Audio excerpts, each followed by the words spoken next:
dari Pas Tebal. Malam ini tujuan kita buat live apa ya Bang? Tujuannya buat kita membagikan sharing lah intinya dari bintang tamu kita nanti yang bakalan hadir sebentar lagi di acara live kita.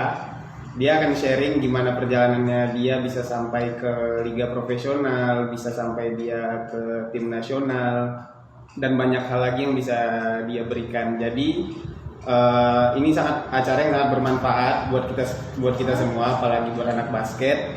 Eh, Di share juga ke teman-temannya biar biar semuanya nonton dan ilmunya juga dapat. Sebelumnya eh, kita berdua sebagai host pengen memperkenalkan diri dulu. Nama saya Dani Rai Ya, nama saya Junior Dita. Hai. dan kami di sini akan menjadi hostnya nanti dan akan membantu teman-teman semua buat bertanya kepada bintang tamu. Ditonton terus tiap Minggu, hari Kamis Minggu kita berdua bakal ada. Wajib harus nonton. Oke, guys, nanti dah weh. Ya weh.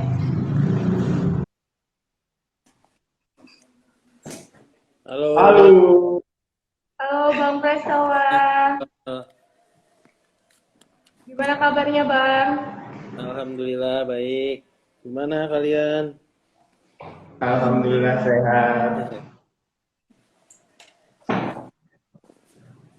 Ya, buat teman-teman semua, ini dia salah satu bintang basket Indonesia yang udah kita undang di acara Flash the Ball. Buat teman-teman yang mau bertanya, silakan langsung ditanya di kolom komentar karena waktu kita terbatas. Karena yang kita undang Silakan bertanya. Indonesia nggak tuh? Twitter nggak tuh? Bang, langsung aja nih kita nanya-nanya. Eh, Ceritain dong secara singkat gimana perjalanan basketnya Bang Prastawa biar anak-anak basket di Riau terutama di daerah tahu. Secara kan Bang Prastawa ini pemain yang kecil, maksudnya Iya, berpostur tubuh kecil tapi bisa sampai di level tim nasional itu kan sangat luar biasa. Kalau diceritain dong Bang, gimana kalau perjalanannya, terus apa? kalau singkatnya dari kecil kan sebenarnya gue udah main dari SD ya, dari kelas 4 lah udah mulai di Jakarta tuh kelas 4 waktu itu udah ada kayak kejurnas sampai kelas 6 lah gitu. Terus mulai main di klub kan KU 12 tuh SMP, umur-umur SMP main klub. Terus mulai dipanggil Aspak tuh latihan bareng itu masuk SMA tuh disuruh ikut latihan lah, cuman kayak apa sih, ya latihan bareng aja. Itu juga latihannya cuman sore doang kan, sore kan pagi sekolah gitu. Terus di situ udah di Aspak terus sampai lulus SMA tuh tadinya disuruh langsung masuk ke liga profesionalnya gitulah. Terus waktu itu gue bilang gue nggak mau, katanya kak ngapain saya main di situ, masih ada waktu itu kan gue disuruh jadi shooter. Nah masih ada Yus, masih ada Oki, masih ada siapa lagi tuh, jadi kayak gue harus latihan dulu lah, nggak mungkin gue langsung masuk cuman daripada cuman jadi bench doang gitu kan, mending gue cari pengalaman di kampus. Akhirnya gue masuk ke Bakri, gue main di kampus udah setahun. Nah tahun depannya disuruh masuk lagi, gue bilang waktu itu pelatih masih Kak Cecep, setahun lagi aja saya apa di kampus. Oh ya udah tahun depan, tapi nggak ada excuse ya harus masuk. Oh ya udah, terus tahun lagi, jadi 2 tahun tuh ngasah apa ya, ngasah mental PD-nya gitu di kampus. Karena kita latihannya kan sama Aspak udah mulai pagi sore kan, kalau udah mau kampus kan ya latihan udah bisa pagi sore karena kan kampus siang ada gitu.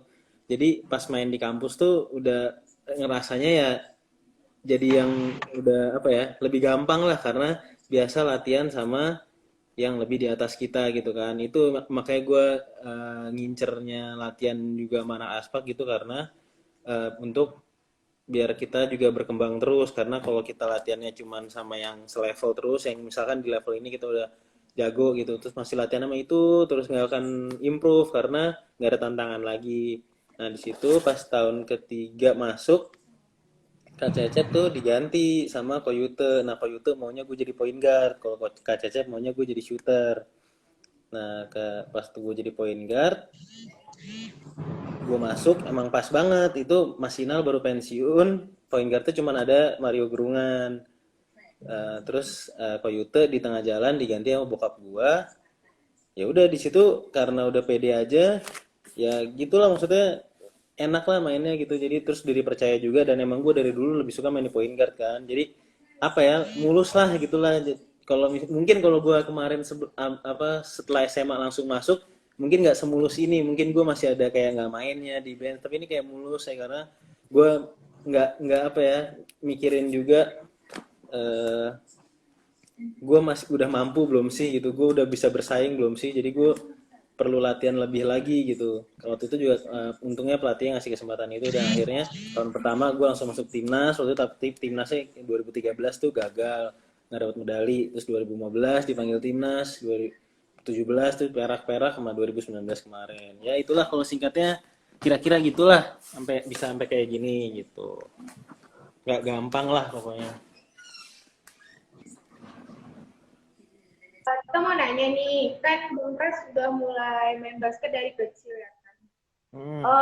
Kenapa Bang Pras bisa tertarik tuh sama basket waktu kecil gitu? Terus Ya. juga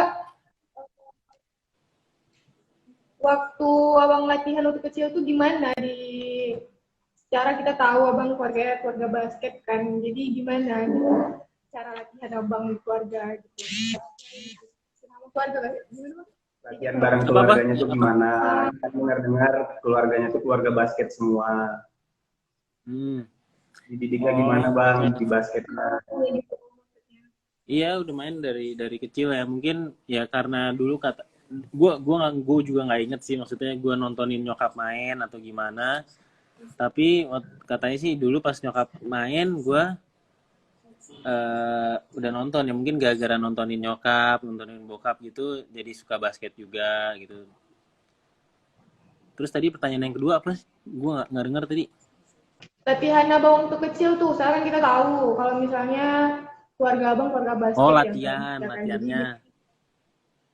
Sebenarnya sih kalau latihan dari kecil sih, namanya kita main basket tuh kalau umur-umur masih apa ya, 12, 14 aja tuh kita main basket tuh buat having fun ya. Jadi nggak yang berat-berat banget sih latihannya. Terus Hmm. mungkin mulai serius banget tuh ya udah mulai dari 14 mau naik ke 16. Itu mulai latihannya agak diseriusin. Tapi kalau latihan tuh kan karena having fun ya, karena guanya senang, jadi ya tiap latihan ya senang aja gitu, main dribble gitu-gitu, nggak yang kayak kalau dibilang keras kan kayak kalau dibilang keras kan kayak yang dimarah-marahin. Enggak sih, kalau waktu kecil tuh ya seneng aja dribble nembak gitu. Pas udah mulai guanya udah mulai mau nekunin seriusin ya, baru orang tua juga mulai apa, ngasih latihan-latihan yang lebih lagi lah gitu. Dengerin tuh semua itu latihannya Bang Pras dari kecil, makanya buat Yang penting anak tuh basket. semua harus apa, senang dulu sama yang kita lakuin, nggak boleh terpaksa, karena kalau ngelakuin hal yang terpaksa nggak akan sukses tuh. Bang, ini kan sekarang lagi COVID. Gimana sih Hmm. kegiatannya, ngatur kegiatannya, jaga kondisinya gimana? Hmm. Ada alasan nggak sih buat males-malesan karena COVID ini gitu? ada latihan Eh, sendiri nggak bang? kan kebetulan di depan rumah tuh ada lapangan ya, setengah lapangan sama ring basket. Jadi ya hampir tiap hari lah nembak-nembak, atau enggak kayak ya skippingan depan rumah, dribble-dribble gitu. Jadi emang tetap harus olahraga sih gitu kan, karena kita kan sebagai atlet profesional ya harus tetap tanggung jawab kan. Kita nggak tahu kapan aja bisa apa, bisa mulai lagi kali liganya, atau tiba-tiba nanti timnas manggil lagi kan, kita harus siap terus. Nggak mungkin kan tiba-tiba kayak gendut tiba-tiba gitu, atau nggak kondisi banget sampai fisiknya jelek banget. Jadi harus tetap jaga kondisi, karena kan ya karena lagi covid ini kita harus apa, jaga kondisi juga kan, maksudnya harus tetap sehat, tetap imunnya bagus kan dengan olahraga juga. Jadi menurut menurut gue sih nggak ada alasan karena covid kita jadi malas-malasan, harusnya karena covid, karena kita di rumah aja kita harus bisa tetap produktif gitu. Dan kita kan Tuh, nggak dengerin banyak yang musiknya. Banyak kan yang di rumah, yang biasanya pergi-pergi ke mana, ini bisa di rumah ya, bisa ngelakuin apa yang biasanya mungkin nggak sempet dilakuin karena ada kerjaan atau apa gitu. Ada pertanyaan dari salah satu Hmm, pemain basket Riau lah. ya. Gimana sih ngatasin grogi lagi tanding? Ya, Ah, kalau Salah grogi sih sarannya sebenarnya kalau teman kan jadi apa? gimana Mas supaya nggak Gimana cara ngatasin biar nggak grogi lagi pertandingan? Oke, kalau grogi itu kan sebenarnya ya maklum sih gitu, maksudnya gua pun masih ada groginya gitu, masih mau pemain sejago pasti kalau gue bilang pasti masih ada groginya, karena kalau nggak grogi juga kayak nggak lagi mau tanding gitu kan, pasti ada lah groginya gitu. Tapi caranya tuh ya kalau misalkan lo udah ngelatih, lo udah latihan gitu ya, misalkan ini lo mau tanding, lo udah latihan selama 3 bulan atau pokoknya lo udah latihan keras, lo mikirin itu kenapa harus grogi gitu, kenapa kan kita udah latihan, kecuali kalau lo belum latihan terus tiba-tiba besok udah tanding nih, itu grogi karena lo belum siap. Tapi kalau lo udah siap ya lo percaya sama latihan lo, terus ya lo lakuin apa yang bikin lo relax, kayak mungkin nelfon orang tua atau ya yang bikin lo relax lah, dengerin lagu gitu. Itu ada tergantung orang masing-masing, tapi kalau dari gue pribadi tuh percaya aja sama latihan lo, kasih apa yang lo punya gitu, pasti itu bisa ngilangin grogi lo. Karena kalau lo udah emang udah berusaha, kalau misalkan masih gagal pun lo pasti ada nggak menyesalnya, nggak nyesel lah. Jangan sampai tuh kita belum belum apa kita kalah misalkan, tapi kayak ada pikiran, aduh harusnya tadi tuh gue bisa nembak gini, gue bisa dribble ngelewatin lawan gini, bisa ngapain lah, terus ya harusnya gue nggak terlalu grogi. Nah, jangan sampai ada pikiran kayak gitu. Jadi pikirin, ah gue udah siap nih, gue udah latihan kok buat lawan mereka, buat pertandingan ini, percaya aja sama latihan lo gitu. Pokoknya harus percaya sama diri sendiri dulu, jangan grogi, jangan takut sama lawan. Tuh, dengerin cara ngatasin grogi dari caranya Kak Prastawa. Ingat butuh latihan dan kesiapan yang matang lah buat kita menjalani Iya, pertandingan. benar. Nah, terus ada pertanyaan lagi nih Kak. Apa tamparan keras yang menjadi motivasi untuk berbuat baik dan lebih baik lagi ke depannya?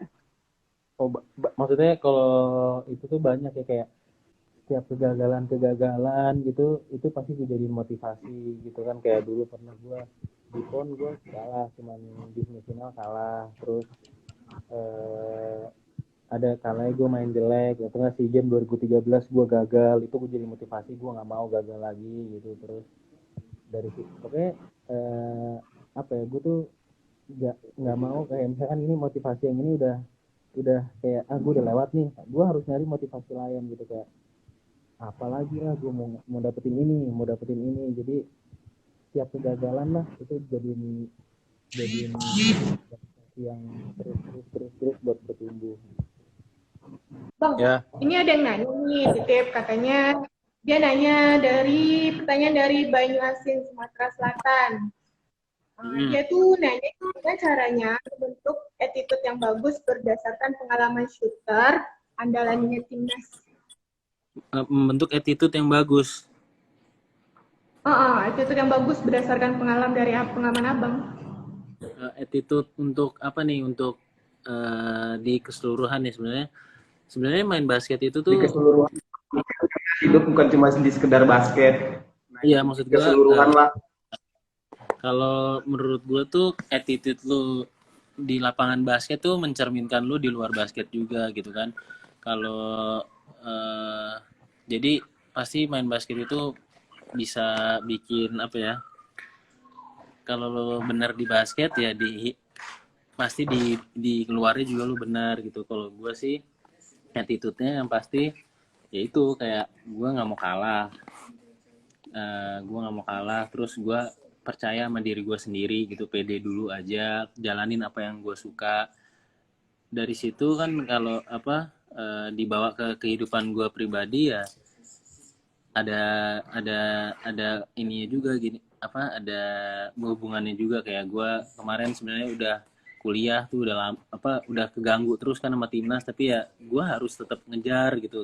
Ya udah akhirnya lulus, Pokoknya jadi di basket kayak gimana jangan sampai di kehidupan tuh kayak bisa dibilang berbeda banget gitu. Jadi attitude-nya harus yang kayak yang bagus-bagusnya tuh dibawa ke kehidupan juga sih kalau gue gitu. Cara abang bagi waktu buat latihan sama sehari-hari gimana? Sekarang kan udah berkeluarga nih sekarang Iya, Bang. ada betul. Udah Iya, berkeluarga, udah punya anak. Waktunya ya gimana Bang? kan ini Kan dengar-dengar timnas juga sulit gitu Bang. iya iya iya. Gimana? Ya sebenarnya sih kalau dulu kan gue belum ada keluarga, tapi kan baru tahun ini gitu kan, baru tahun kemarin sama tahun ini udah ada istri gitu. Ya dari dulu juga sebenarnya udah bagi waktu kan kayak buat, kalau dulu kan lebih ke kuliah sama latihan, kalau sekarang mungkin ke keluarga sama latihan. Nah, tapi kan ya ini kan maksudnya udah jadi bagian dari pekerjaan gue juga, jadi pasti istri ngerti gitu kan. Dan bagi waktunya mungkin kalau habis latihan pagi kebetulan kan nggak, ya bisalah pulang dulu terus nanti sore balik lagi, karena kan latihannya juga cuma pagi sore, jadi tetap kalau capek banget mungkin gue ke mes deket lapangan karena biar sore tetap latihan lagi kan. Jadi harus tahu kondisi badan juga, capek atau enggak. Kalau bisa pulang, kalau emang lagi capek banget ya nginep di mes. Ya pasti istri juga ngerti sih. Jadi harus tahu badan sendiri lah sama kondisi sama intensitas latihannya gitu. Nah, itu saran yang bagus, terutama buat para pemain juga yang dari Riau. Nah, Bang, ini ada pertanyaan lagi. Gimana tanggapan Kak Prastawa sama pemain yang suka main sendiri?